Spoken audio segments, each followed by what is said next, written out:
Marcos capítulo 16, do verso 1 ao verso 8. Diz assim a palavra do Senhor. E passado o sábado, Maria Madalena, Salomé e Maria, mãe de Tiago, compraram aromas para irem ungí-lo. E no primeiro dia da semana foram ao sepulcro de manhã cedo ao nascer do sol. E diziam umas às outras: quem nos revolverá a pedra da porta do sepulcro? E olhando, viram que já a pedra estava revolvida, e era ela muito grande. E entrando no sepulcro, viram um jovem assentado à direita, vestido de uma roupa comprida e branca, e ficaram espantadas. Porém ele disse-lhes: não vos assusteis. Buscais a Jesus, o Nazareno, que foi crucificado. Já ressuscitou, não está aqui. Eis aqui o lugar onde o puseram. Mas ide, dizei a seus discípulos e a Pedro que ele vai adiante de vós para a Galileia. Ali o vereis, como ele vos disse. E saindo elas apressadamente, fugiram do sepulcro, porque estavam possuídas de temor e assombro, e nada diziam a ninguém, porque temiam. Meus irmãos, o sermão que eu vos quero pregar se chama Ressurreição. A mensagem da ressurreição, ela não dá espaço para nós sermos indiferentes a ela. O espanto que acompanha a notícia do Messias ser levantado dos mortos é um assombro que deve também nos cercar quando nós ouvimos isso. Porque sermos indiferentes, e ser indiferente nesse sentido eu quero dizer não sermos tomados por esse assombro, é não ter a nossa vida reclamada pela vitória de Jesus. E nós já estamos acostumados com a brevidade do Evangelho de Marcos. E vocês vão ver, a gente passa aqui por 8 versículos e também há uma brevidade nesse relato da ressurreição, mas eu não queria que os irmãos deixassem que essa brevidade tomasse a intensidade que essa passagem carrega. Aqui a gente vai encontrar diversas emoções, diversas reações. Nós vamos encontrar dúvida, vamos encontrar espanto, temor, assombro. E não deixa de ser curioso que a melhor notícia de todas, a melhor notícia do mundo, seja acompanhada de sentimentos como esses. Então, quando nós fomos nos aprofundando nos versículos em si, queria que os irmãos também sentissem essa mistura de emoção e que abrissem o coração para que isso pudesse acontecer. E eu sou completamente incapaz de fazer isso em vocês, por isso a gente vai orar agora para pedir que o Senhor abra o nosso coração. Querido Deus, nós somos gratos, Pai, pela Tua palavra revelada, somos gratos pela oportunidade de poder passar por ela, ouvir ela, Pai, e guardar ela no nosso coração, Pai. Nos ajuda neste momento, Pai, me ajuda a pregar para essa congregação que eu tanto amo, Pai, me ajuda a fazer a Tua vontade, Pai, que não seja eu a dizer, que seja Teu Espírito, e que meus irmãos também ouçam e reflitam no que aqui vai ser dito, Pai. Te agradecemos, Pai, por este momento, em nome do Senhor Jesus. Amém. Meus irmãos, voltemos aí para o nosso verso 1. O verso 1 traz de volta 3 personagens que nós já vimos aparecer. Na semana passada, o pastor Tiago falou também sobre isso. Nós vimos elas aparecerem 2 vezes com os nomes citados, que é Maria Madalena, Salomé e Maria, mãe de Tiago. E ao citá-las repetidamente, a gente vê que Marcos ele faz isso com uma certa intencionalidade. E Marcos faz isso porque ele quer demonstrar que esse relato tem um caráter histórico. Não é só um relato de uma história qualquer, não é um conto de fadas que está a ser contado. Isso é um fato histórico e Marcos quer citar essas mulheres que de fato presenciaram aquilo. E os estudiosos acreditam, de certa maneira, também que essas mulheres ainda estavam vivas quando Marcos estava a terminar o seu evangelho. Então é a maneira de Marcos dizer para todos aqueles que leriam esse evangelho: olha, isso de fato aconteceu, pessoas reais viram Jesus morrer, e agora a gente vai chegar na ressurreição. Pessoas reais realmente receberam a notícia da ressurreição, e se vocês têm alguma dúvida, vão falar com essas 3 mulheres que eu tanto citei, para que vocês questionem a elas e elas possam confirmar o que está aqui escrito. Então, Marcos queria indicar, isso é de fato um fato histórico, não é uma história qualquer. E antes de irmos propriamente para a ressurreição, eu acho que vale a pena. O pastor Tiago já fez isso na semana passada, mas acho que não é justo com essas passagens a gente não elogiar novamente essas mulheres. Vejam, essas mulheres elas foram as últimas a saírem do Calvário e foram as primeiras a chegar no sepulcro. Elas saíram, o texto diz, e a gente vê isso no verso 2, que elas saíram logo cedo, ao nascer do sol, para ungir Jesus. Então elas estão cheias de prontidão para fazer uma missão sem um pingo de alegria. Porque elas viram, pensem no que a gente refletiu na semana passada, elas viram Jesus passar por todas aquelas circunstâncias, elas viram Jesus ser humilhado, elas viram Jesus ter os cravos nas suas mãos, elas viram o sofrimento de Jesus e elas viram Jesus morrer. Mas logo cedo, elas estão dispostas a irem até Jesus. Logo cedo, elas estão dispostas a ungirem Jesus com forma de honrá-lo. Pensem, todas aquelas pessoas que mataram Jesus e que humilharam Jesus não honraram o corpo de Jesus. Então elas fazem questão de logo cedo levantarem e irem lá honrar o corpo de Jesus, independente da tristeza que elas sentiam. E o que isso significa para a gente? Antes ainda da gente ir na ressurreição, é bom a gente pensar nisso. As primeiras testemunhas que viram em primeira mão a notícia de que Jesus havia ressuscitado, nos ensinam que a vida cristã não é uma vida guiada pelas emoções. Imaginem, se elas fossem guiadas pelas emoções, elas não teriam acordado logo cedo, não teriam feito essa caminhada. Os estudiosos discutem um pouco sobre qual seria ali a distância, mas dizem que é cerca de 5 quilômetros que elas tinham que encaminhar para uma pessoa que foi humilhada, que foi maltratada, para encontrar uma pessoa que foi condenada por toda a população, para simplesmente honrá-lo. Então, mas elas não fizeram isso porque o coração delas estava disposto a fazer. Porque havia tristeza, havia luto, e elas ainda assim estiveram dispostas a fazer. Então elas nos mostram, a vida cristã não é uma vida guiada pelas emoções. E isso significa muito para nós. E eu não quero dizer que... Pensem, não quero dizer que a gente tem que ignorar as nossas emoções. E a Bíblia nunca dá abertura para a gente ignorar as nossas emoções. A gente vê em Salmos, quando nós lemos. Há uma intensidade sempre do salmista ao explorar suas emoções e ao deixar elas claras diante de Deus. Então a gente vai encontrar tristeza, a gente vai encontrar luto, a gente vai encontrar angústia, mas a Bíblia também nunca nos mostra de uma maneira. Confie nas suas emoções mais do que você confia na palavra de Deus. Nesse caso, quando a gente traz o exemplo para as mulheres, confie nas suas emoções mais do que a sua vontade de honrar a Cristo ou de estar com Cristo. Elas não confiaram, elas não foram guiadas pela tristeza, mas elas direcionaram a sua vontade de honrar a Cristo. Isso é importante para a gente saber que a nossa vida, apesar das coisas que nós passaremos e das nossas angústias, nós não podemos deixar que essas coisas nos guiem. Quando a gente pensa na nossa vontade de ler a Bíblia, ou de vir à igreja, ou de estar com os nossos irmãos, se a gente for depender sempre da nossa disposição para fazer, eu não sei vocês, mas eu, na boa parte das vezes, não farei o que deve ser feito, ou o que a Bíblia me manda fazer. Então é importante a gente pensar nisso. Vejam, essas mulheres nem sequer houve um plano antes delas começarem essa caminhada. Elas queriam ungir Jesus, elas compraram os aromas, mas vejam que elas se perguntam no verso 3. Essas mulheres querem estar no corpo, próximas do corpo de Cristo, e nenhuma pedra enorme no meio delas vai impedir com que elas lá estejam. Porque elas não sabem o que vai acontecer. Elas não sabem quem vai remover a pedra, elas estão a se perguntar sobre isso, mas elas estão dispostas a ir, mesmo sem ter um plano concreto sobre o que elas fariam. Então, isso é o que nos diz o verso 3. Vamos para o verso 4. Ao chegarem, essas mulheres se deparam com algo totalmente inesperado. A pedra já havia sido removida. Então, elas entram, a gente encontra isso no verso 5. Elas entram e veem um jovem vestido de branco, que é um anjo nesse caso. E ele anuncia a essas mulheres: não vos assusteis, buscais a Jesus, o Nazareno que foi crucificado. Já ressuscitou, não está aqui.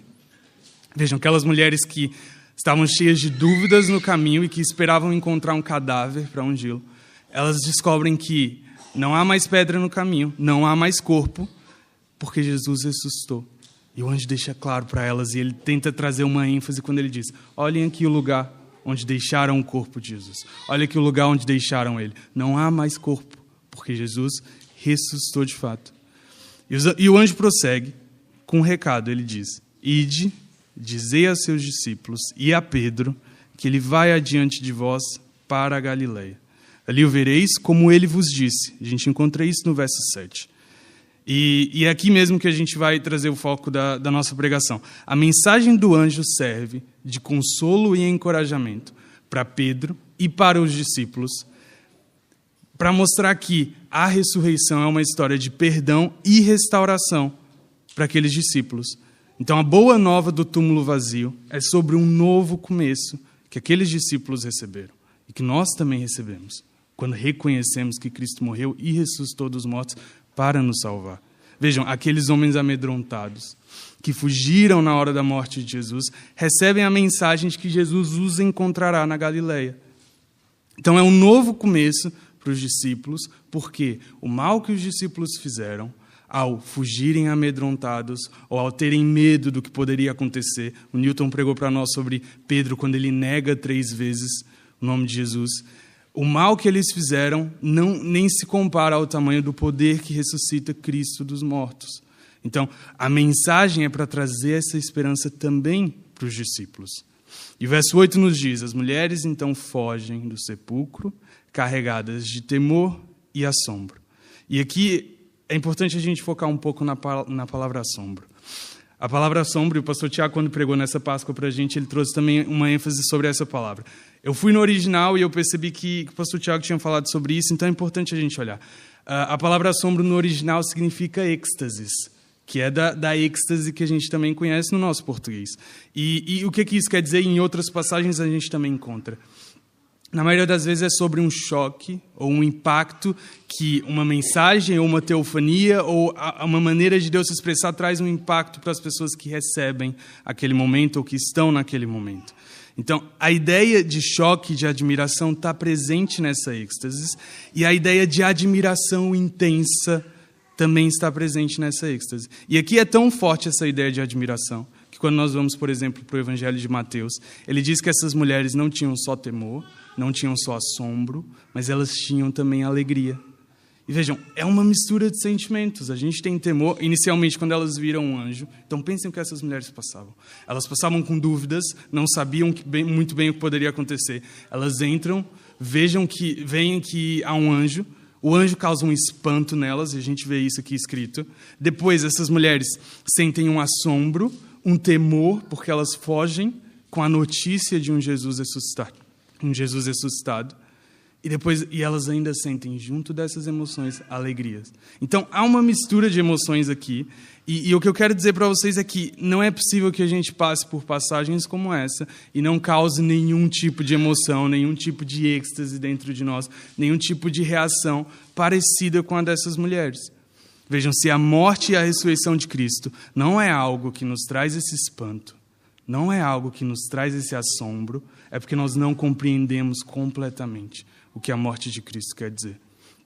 Então, eu queria trazer aqui 3 pontos específicos para nós pensarmos sobre isso. Vejam, a gente podia passar aqui a tarde toda a falar sobre quais as vantagens da morte e ressurreição de Cristo e por que isso é tão valioso para nós, mas eu não tenho tempo, sabe que seminarista aqui tem um limite, então eu preciso cumprir com esse limite. Mas a gente poderia explorar isso de várias maneiras diferentes, e eu vou trazer aqui 3 pontos diferentes. O nosso primeiro ponto é que a história do túmulo vazio fala sobre perdão. E a gente já falou sobre isso. Vejam, aqueles discípulos que traíram Jesus, de certa maneira, e que recebem uma notícia dessa, eles têm um perdão sobre eles que eles talvez nem sequer esperavam. Imaginem a angústia de Pedro ao saber que negou Jesus 3 vezes, que aquilo já havia sido predito. Imagine, Jesus previu: vocês todos me abandonarão, eu serei ferido, eu morrerei, todos vocês me abandonarão, depois eu ressuscitarei. E nenhum deles: olha, Jesus, de fato eu estou aqui um pouco angustiado com os meus sentimentos. Não, todos eles confirmaram: não, eu nunca te abandonarei, eu nunca farei isso. Depois eles fazem. Então imagina a angústia, imagina a vergonha que essas pessoas sentiram e que esses discípulos sentiram. Mas a mensagem de Jesus, inicialmente, que o anjo dá a mensagem por Jesus, não é uma mensagem de punição. Não é uma mensagem de castigo, essa não é a intenção de Jesus. Jesus não está preocupado em mostrar para os discípulos: veja como eu vos tinha dito. Eu disse que isso ia acontecer, isso de fato aconteceu. Não. A primeira mensagem de Jesus é: eu vou vos encontrar na Galileia como eu havia dito. O que tudo isso nos prova? Jesus ter ressuscitado da cruz nos prova que o preço foi de fato pago. Não há vergonha sobre os discípulos, porque o sangue de Jesus já está sobre os discípulos. Eles não precisam se sentir angustiados por causa disso. Por quê? Porque Jesus de fato ressuscitou dos mortos. A vida perfeita de Jesus faz com que aqueles discípulos sejam perdoados. E isso vale muito para nós, porque às vezes nós pecamos e às vezes nós nos sentimos angustiados. Mesmo depois de já ter conhecido a história da ressurreição, mesmo depois de já ter conhecido Jesus. E isso traz uma certa vergonha para nós. Mas nós não podemos olhar para o Evangelho e olhar para Cristo como se Cristo estivesse a apontar o dedo para nós e a dizer: vejam, como eu disse que vocês fariam isso. Essa nunca foi a intenção de Jesus. Isso não foi o que Jesus fez. Jesus quer trazer uma mensagem de alívio para os discípulos. Eu vou vos encontrar, independente do que houve, eu vou vos encontrar. Há perdão sobre vocês. Não há condenação para os discípulos, da mesma maneira que não há condenação para nós que estamos em Cristo. Por isso que a mensagem da cruz é uma mensagem sobre perdão. Por isso que, quando nós ouvimos sobre a ressurreição de Cristo, isso deve nos trazer um espanto, deve nos trazer um assombro, porque é nós olharmos para trás e tudo aquilo foi apagado por Deus, porque Jesus pagou o preço. E se nós ficamos indiferentes a isso, há algum tipo de problema com como nós vemos o Evangelho. Então aqui a nossa êxtase, o nosso assombro, nos faz gratos pelo perdão que nos foi dado, pela cruz de Cristo, pela ressurreição de Cristo. Esse é o nosso primeiro ponto. O nosso segundo ponto é que a história do túmulo vazio é uma história sobre transformação. Vejam, a ressurreição não só apaga os nossos pecados, não só olha para trás e Deus esquece daquilo que fizemos pelo bom que Jesus faz, pela vida perfeita que Jesus viveu, mas ela transforma a nossa vida agora, ela muda a nossa vida agora. Então Jesus não só prometeu que ele morreria e ressuscitaria e que iria encontrar com os discípulos na Galileia, e ele cumpre isso, mas Jesus também prometeu diversas coisas para nós. Jesus prometeu que nós teríamos paz, quando ele diz: a paz vos dou. Jesus prometeu que nós teríamos alívio, quando ele diz para nós irmos até ele, que ele é o alívio. Vejam, Jesus cumpre diversas promessas e essas promessas têm que nos trazer transformação, porque nós recebemos essas promessas e nós nos revestimos do novo homem por conta disso. Vejam, o apóstolo Paulo diz lá em Colossenses 3, a gente não precisa abrir: pois que já vos despistes do velho homem com os seus feitos e vos vestistes do novo, que se renova para o conhecimento segundo a imagem daquele que o criou. Ou seja, se nós ouvimos essa história e nós reconhecemos: olha, de fato, a minha vida de pecado anterior era uma vida de inimizade com Deus, eu fui resgatado pelo sangue de Cristo e agora eu posso ter paz com Deus. E isso não nos transforma de forma em que isso se transforma em ação, em que nós evidenciemos e glorifiquemos Jesus com as nossas obras. Há um problema também no nosso coração. Vejam, eu não estou a dizer que as nossas obras vão fazer com que o perdão seja conquistado, porque o perdão já foi conquistado por Cristo. Jesus já morreu e já ressuscitou, e isso já foi feito. Então a gente não faz as coisas e fala: ok, agora eu fui transformado por Cristo, e agora eu tenho que agir para que Cristo faça algo por mim. Não, Jesus já fez. E esse é o nosso alívio. E isso que deve nos causar um espanto. E esse espanto deve ser tão forte, nós devemos evidenciar isso de forma tão intensa na nossa vida, que isso se transforma em ação. Por quê? Porque eu quero glorificar a Deus. Eu não quero convencer a Deus, eu não quero conquistar Jesus para que Ele goste mais de mim, mas eu quero ser grato por aquilo que chegou até mim através da graça, da morte e ressurreição de Cristo. Então falamos primeiro, a história do túmulo vazio é uma história sobre perdão. Agora, a história do túmulo vazio é uma história sobre transformação. Vejam, então a êxtase da ressurreição tende a se transformar numa ação. Nós fomos transformados e isso muda a nossa vida. O nosso terceiro ponto, e o último ponto, é que a história do túmulo vazio é uma história sobre restauração. Veja, o resultado da ressurreição de Cristo não só olha para o passado dos discípulos e para o nosso passado e apaga todo o mal que nós fizemos. E agora nós somos santos porque Cristo nos faz santos. Ela não só muda o nosso presente e faz com que nós tomamos atitudes de maneiras corretas para glorificar a Cristo, mas ela também olha para o nosso futuro. E isso mostra que Jesus não é o único que foi ressurreto, que foi ressuscitado. Nós também seremos ressuscitados com Cristo.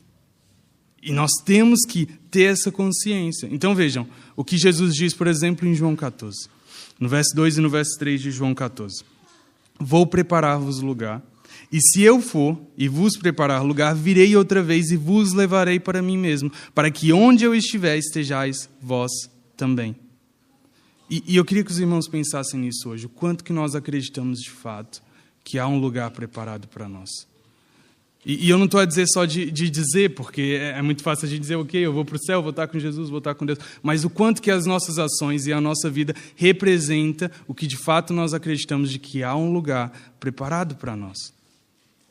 Será que nós pensamos tanto na ressurreição, tanto na nossa ressurreição e na nossa vida futura, quanto a gente pensa nas coisas do nosso dia a dia? Quanto a gente pensa nessa terra?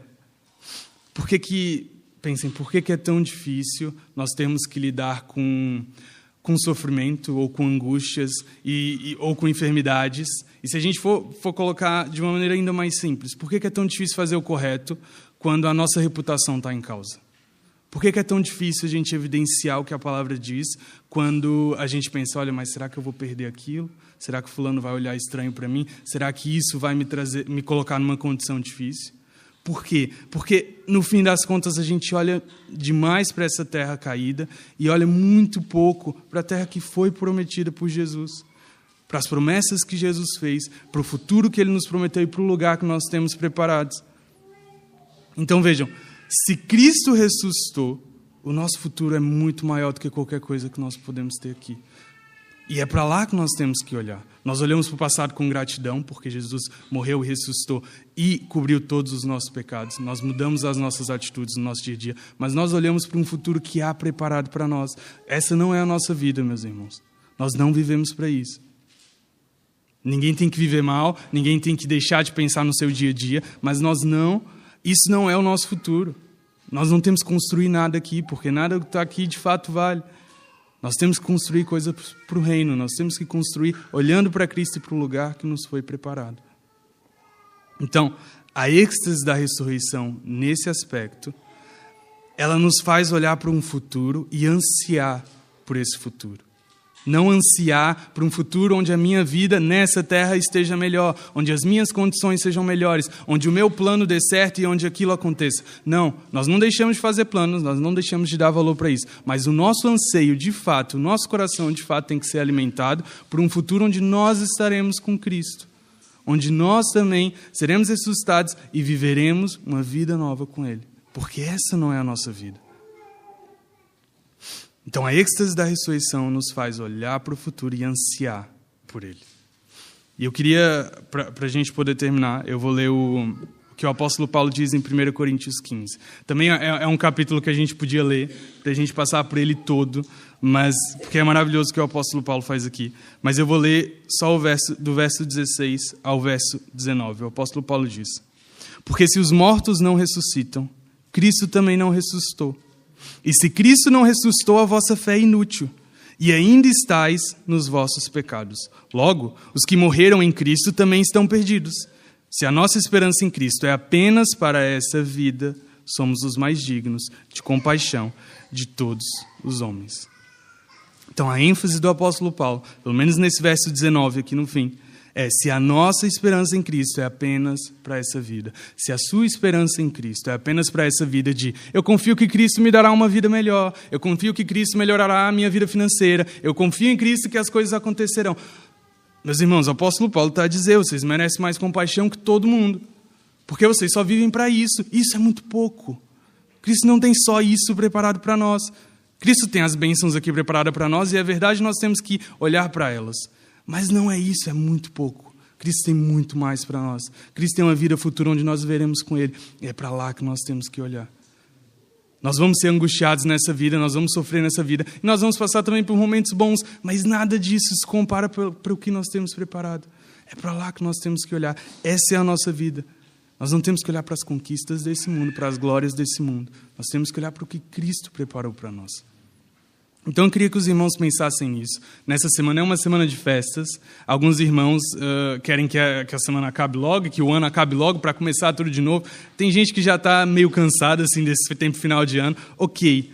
Então, há uma divergência de sentimentos. Há quem está mais satisfeito, há quem está menos. Mas pensem, não há insatisfação que cubra a vida que Cristo tem para nós. Não há felicidade. Se é um momento feliz para nós, nós vamos passar junto das nossas famílias, dos nossos amigos. E pensem nisso durante a semana de vocês. Toda a felicidade que vocês sentirem ao estarem com seus amigos, com seus irmãos, com sua família, não é nada comparado ao que Cristo tem preparado. E a gente só tem algo preparado para nós porque Cristo de fato morreu, Cristo de fato foi humilhado, Cristo de fato ressuscitou dos mortos.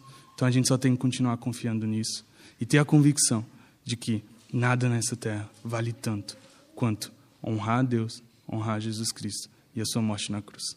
Que o Senhor nos ajude. Querido Deus, somos gratos, Pai. Gratos porque o Senhor nos deu nova vida, Pai. Somos gratos porque o Senhor olhou para trás, Pai, olhou para os nossos passados e permitiu que todos os nossos pecados, Pai, toda a nossa vida triste que foi vivida fosse apagada, Pai.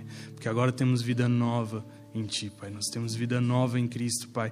E somos gratos por isso, Pai. Nos ajuda, Pai, em momentos em que não nos mostramos tão gratos por isso com as nossas atitudes, com a nossa vida, de fato, Pai. Queremos, Pai. Queremos te servir melhor.